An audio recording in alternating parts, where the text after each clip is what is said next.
Good evening. Yung report ko nga po pala excess tax. And I'm GJ Entalukod. So, first of all, yung person liable, sorry, is kung sino po yung liable po magbayad ng excise tax. So, yung manufacturer, producer, yung mga service, yung mga ganun po yung mga liable po sa pagbabayad ng taxes po. So, basahin natin. In case of indigenous petroleum, natural gas, or liquefied natural gas, the excise tax should be paid by the first buyer, purchaser, or transferee for local sales, barter, or transfer, while the excise tax on exported products should be paid by the owner, lessee, concessionary, or operator of the mining claim. So, yung responsible for paying is sa mga local or mga petroleum jelly is which is yung mga first buyer. For example, may nag-mine ng mga may nag-ano ng petroleum, tawag dito, jelly, petroleum, basta yun na yun. Tapos, yung natural gases, kung sino man po yung unang bumili nun, which is siya po yung magbabayad ng excise tax. Then kapagka naman po export, yung owner naman po or yung operator po ng operator ng mag-e-export po yung magbabayad ng tax. Next, next slide.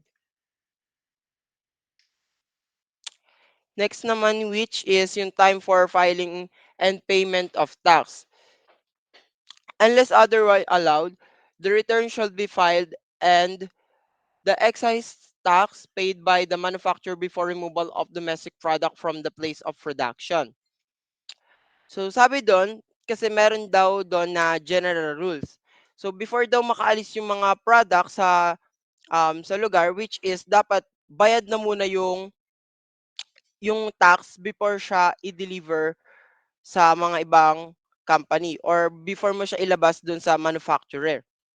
So example, may company ka na nagpo-produce siya ng, may production, then kailangan pagkatapos ng nakapag-produce ka na ng isang product, which is magsa-submit ka naman ng report na ibibigay mo kay BIR. Tapos kapagka naglabas na ng result si BIR and ready to pay na, babayaran mo muna yung excise tax before siya mai-deliver sa mga umorder na company. Next naman, which is yung locally made petroleum should be paid within 10 days from the date of removal such product from the place of production. Kapagka naman sa locally na petroleum daw yung sinasabi dito, dapat is yung kunyari, nung nilabas na siya, kunyari, natapos na yung petroleum, nilabas na siya.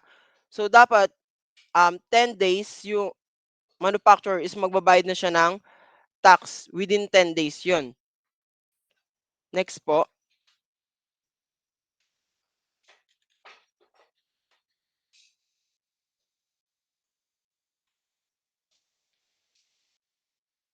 Sa non-metallic due and payable upon removal of such products from the locally were extracted. Tax shall be paid within 15 days after the end of the calendar quarter.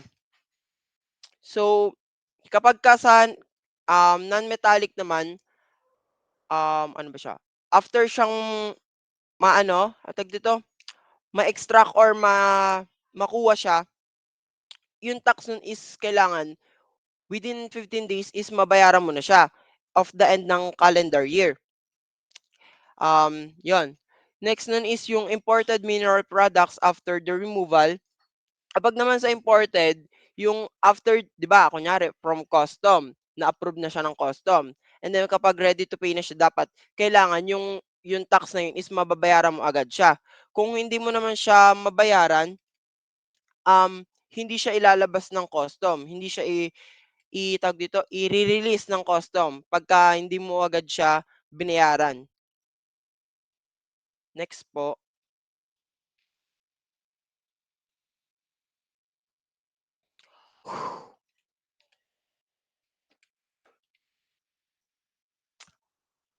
Place for filing and payment of tax should be filed to any authorized agent bank or revenue officer or ano to? Or duly authorized city or municipality treasurer in the Philippines. So sinasabi lang dito yung pagfa-file daw ng payment natin, which is dapat daw is naka-file siya sa mga agent bank o sa mga revenue officer. Kasunod sa mga ano ba ang example? Kunwari, mga bank, yung mga bank dito sa BDO, yung mga land bank, yung mga gano'n, basta bank, kahit saan. Tapos yung mga bayaran ng mga revenue, yung BIR, mga gano'n sa mga munisipyo, 'di ba may nagbabayad ng mga revenue ng gano'n 'pag sa mga business. So dun ka puwedeng mag-file ng ano mo, tawag dito, ng pagbabayad mo ng tax. Then dun naman sa special nun, may special kasi siya, eh. Um, sa special nun, saan na ba ako? Ay wala pala, dun na pala tayo sa exemption. Sa exemption naman, dito lang ano, nakadepende siya dun sa recommendation ng Secretary of Finance by na nagmumula dun sa CIR. So yun, kung ano yung, kung ano yung in-approve ng Secretary of Finance dun sa ni-recommended ng CIR, yun yung susundin na exception. Yung sa ano naman, yung sa time for filing and the return at interval other the time prescribed, yung timing lang is 'di ba may normal dun? Normal kasi nun is pagbabayad muna magbabayad ka muna before maalis yung product or mailabas, mai-release yung isang product. Sa special puwede mo siyang bayaran monthly or quarterly. Pa-next po ng slide. Thank you po.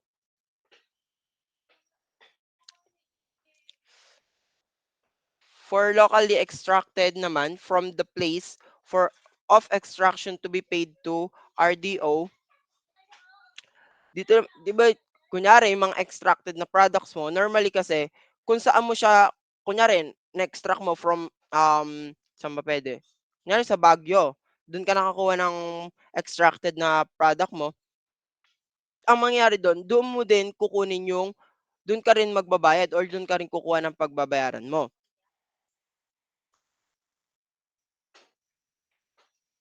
Next naman which is yung saan na ba ako? Ayun pala sa special kasi ano puwede rin siyang ano tawag dito, parang pinapasa siya kunyari sa minahan tapos nakakuha ka ng product nun, then 'pag magbabayad ka puwede mo siyang ipaano sa main HQ or headquarter ng kahit saan. Then magbabayad ka na sa RDO, yun yung iaano mo 'pag magbabayad ka na. Next naman dun sa metallic mineral ano 'to, proceed abroad to be paid to the RDO having jurisdiction over the locality. So dito kasi 'di ba for example, nag-extract ka ng product mo dito, siyempre PH 'di ba? So ta's papunta ng ibang bansa. So example, papunta yung product na yun from, Korea. So yung tax na yun is nakadepende dun sa, um, sinabi ng RDO na babayaran ng tax. Nakadepende sa RDO kung gaano kalaki yung babayaran mong excise tax. Dun naman sa in case of ano, imported article, tax should be paid by the owner or importer before the release from the custom house. Ayun yung sinasabi ko kanina. So, yung kunyari, yung importer, kailangan babayaran mo muna yung excess pay, basta excess tax, ayun pala, before siya ma-release doon sa custom. Sinasabi din dito na or unless is legally siya na exempted. Sa 6 next slide po.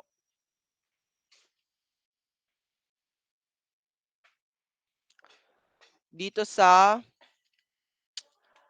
ano 'to, um, sugar cane, tama?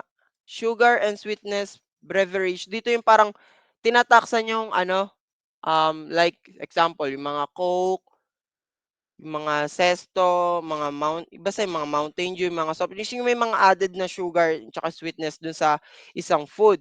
May kasama din siyang excess tax. Next nun, wait lang.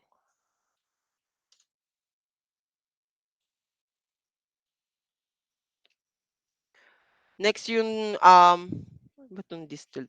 Distilled spirits. Parang yung ano, ano ba 'to? Ah, parang mga ano ata 'to, eh,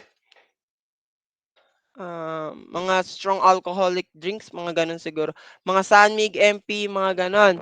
Tapos sa wines, siyempre yung mga fermented yung mga 'di ba sa grapes minsan yun yung ginagawang wine. So, like ano, Novellino. Yun sa fermented liquor naman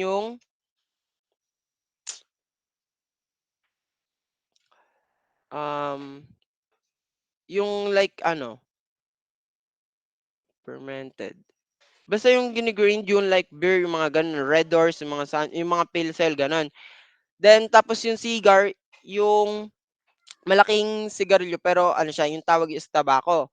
'Pag cigarettes naman, ano, yung maliliit lang, like Yossi,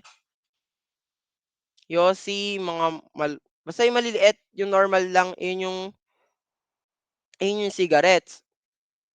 Kapagka naman automobile, yung mga siyempre automobile, yung mga car, yung mga gano'n. Um, like ano ba mga example? Mga Toyota, Fortuner, Ford, ano pa ba? Basta yun lang alam ko, eh. Next, which is yung manufactured oil and other fuel. Doon ano lang yun, yung mga petroleum products like mga LPG, ano, pet Petron, mga diesel, mga yung ano, basta yung mga tinitinda dun, tinataksan yun lahat. Pati yung sa mga mineral products, kasama din yun sa sa inaano ng mga excise taxes. Yung mga lokal na minimina dito na mineral, like mga gold, um, graba, tsaka yung mga sands, yun. Next tayo sa pa-next po,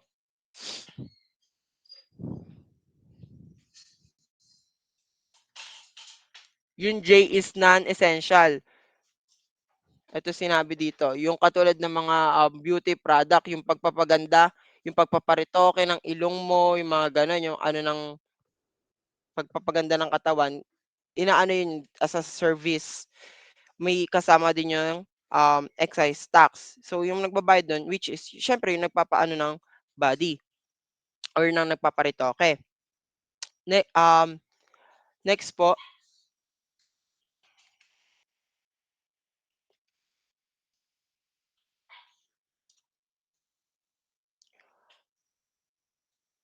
next is who pay the excise tax. The excise tax is paid by the manufacturer or the producer of the article or by the seller of service in the case of cosmetic procedure.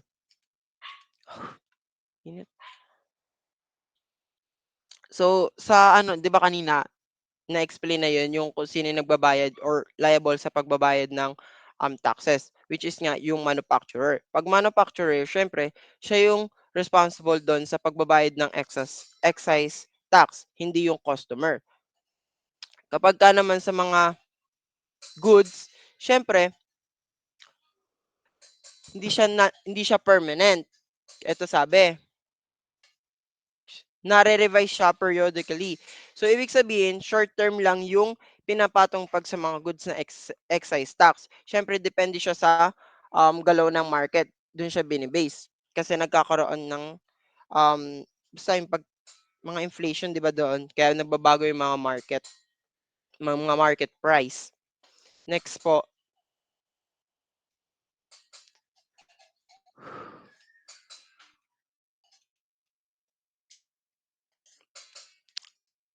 what are non-essential goods? Teka lang.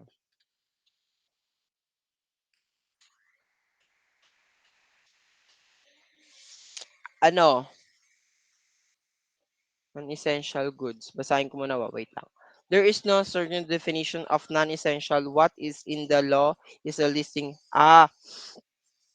So parang sinasabi lang dito na wala siyang specific na meaning. But yung law, siya yung parang nagpapasya siya depende dun sa mga ano mong list. Doon siya. Ayun. Basta, depende siya sa goods. Kaya no essential goods, nakadepende siya sa mga goods na napoproduce. Yun yung na based dun sa law na listing. Yun yung pagbabayad mo.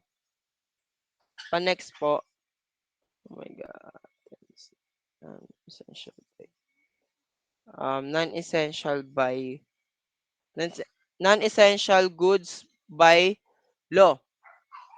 So, mahaba siya, hindi ko na siya babasahin lahat. Babanggitin ko na lang kung ano yung mga nasa loob niyan.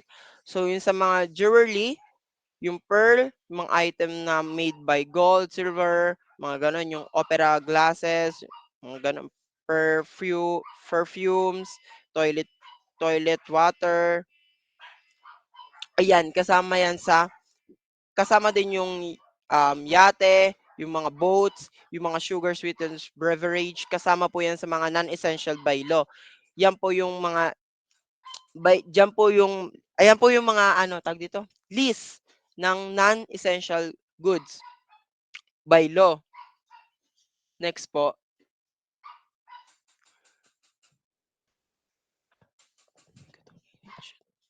Next po.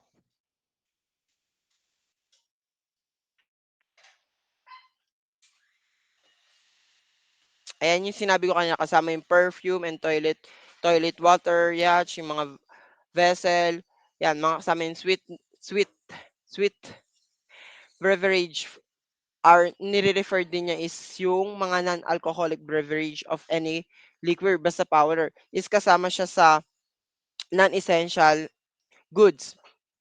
Pa-next po, 12 slide. Example of the tax base of the excise tax. Proof liter in the case of distinguished spirit. Yung parang mga per liter. Liter numbers, mga ganon. Sa proof liter, nakabase siya doon sa alcohol na nakalagay doon sa alak. Kaya proof liter. Kung gaano kalaki or gaano, basta yung alcohol na nakalagay doon. Sa liters naman, mga cola, mga ganon. Per liter yung pagtatax nila. Kaya liters. Sa number naman, ikina-count nun is, which is kung gaano karami yung napoproduce mong product or goods, yun yung tinataksan. Kunwari, like sa Marlboro, di ba marami siya. So, per pack and per stick siya. The selling price, net of tax in case of automobiles. So, yun sa selling price naman, nakadepende naman siya doon sa um, net ng isang tax or doon sa automobiles na ibebenta mo. Nakadepende siya doon. Kunyari, yung sa mga Toyota, Fortuner, nakabase siya kung magkano yung cost or basta nagastos mo doon sa pagpo-produce. Tapos, yun, kasama siya doon. Kaya selling price, yung ano doon. Pa-next ako ate. Sa actual market value, tama ba? O, yan. Actual market value, yung inaano doon, which is, ito, output of at the time of removal from place of production in the case of locally produced mineral products. Yung mineral products, which is yung mga gold, yung kanya ko sinabi, yung sands, yung mga ganon. Without any deduction from mining, mailing, refining, including all expenses incurred to prepare desired mineral or mineral products in the marketable state, as well as transporting, handling, market, or any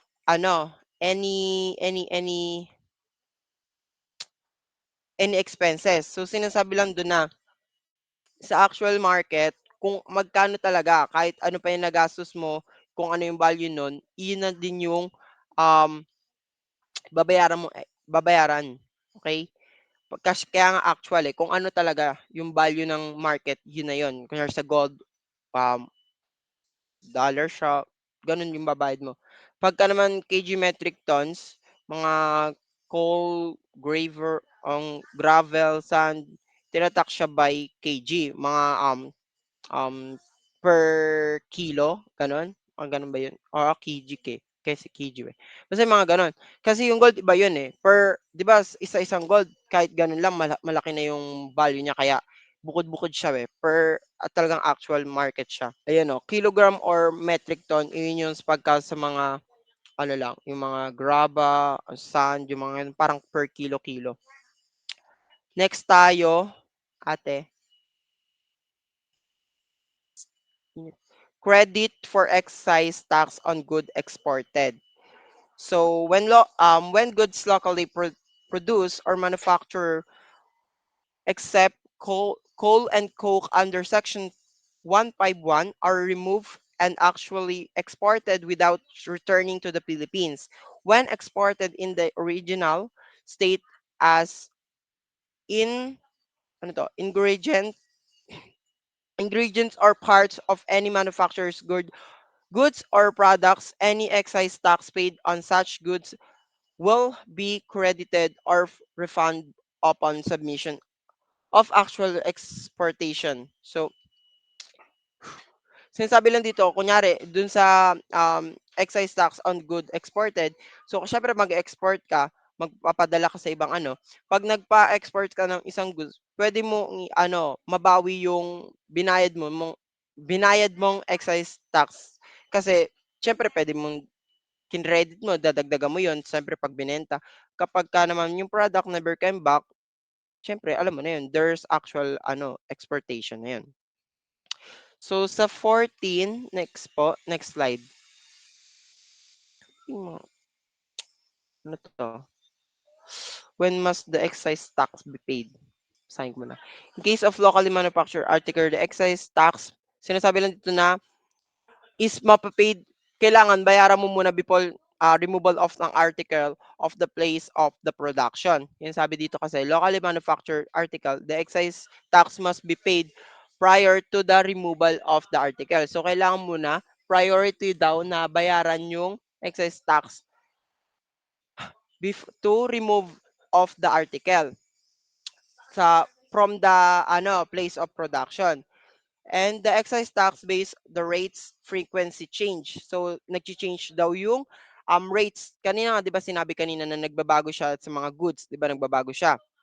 Nakadepende talaga 'yon sa mga market. So dito naman as they need of the government for revenue arise. So dito naman is nababago daw siya frequently depende doon sa kung ano yung um parang anong tawag dito, kung ano yung desire ng government na mapataas yung revenue, dun nila chine-change yung, mga rates or mga base ng tax na ibabayad ng mga liable na tagapagbayad.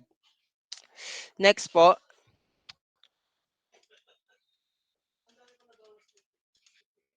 ano yung next? Computation. Ito, ito yon. Computation will be a matter of mathematics, tax base or number of units of tax base multiplied by the tax rates equal the excise tax. So for example, ito, in the case of the coal and coke, if the prevailing excise tax is 10 per metric, ito yung sinasabi ko kanina na saan ba to? Selling price. Ayan, per selling price siya. Kasi ano siya? Tawag dito, per piece, per ton, per ganon. So, kung per metric ton, 10 daw kada ganon, which is imumultiply natin siya sa 10 kasi iyon yung removal from the place of production is 10. So, kunyari, yung namina nyo or nakuha yung tons is 10,000. So, imumultiply nyo lang yun sa 10 times 10,000 is equals to 100,000. So, yun na yung magiging excise tax nyo. Pa-next po, ito, puro example na lang 'to, eh. Ito, consider a company high, Breweries Limited located in Salt Lake City, US, which produce 200 liters of brewery in 24 hours. In 24 hours daw siya. Sabi dito, has to pay an excise tax to the Federal Tax Department and has an excise tax of 5 per liter. So, per liter, 5 per liter siya. So, to calculate, ate pa next po, to calculate kung magkano yung babayaran mo na excise tax based dun sa daily, which is katulad din kanina, ate pa, ano ko pa, next slide ako. Yung nakalagay dun. Which is, ayan, ganun lang din. Ito times lang din siya. 2,000 times mo sa 5 liters is equals to $10,000. So, yun yung magiging to, ah, total excise tax ng babayaran ng company na yon. So, yun lang po. Maraming salamat. Next reporter po.